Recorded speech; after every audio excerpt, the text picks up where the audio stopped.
testimonial.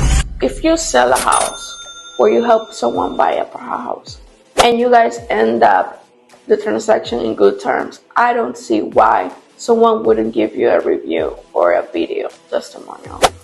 And you can tell them, look, if you give me a video testimonial, once I sell the property, I will give you a gift card of $500 or $100.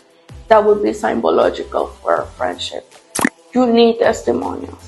How do people will love your content? How do people will love to try you out as a realtor if you don't post your sold properties? I saw someone who sold 200 properties and didn't have one post about the sold property. I was shocked.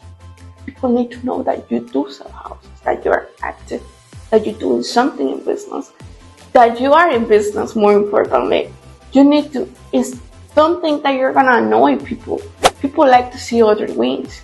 People like to see that you are legit, that you're doing something. Share your moments, share information, and please grab as many testimonials as possible.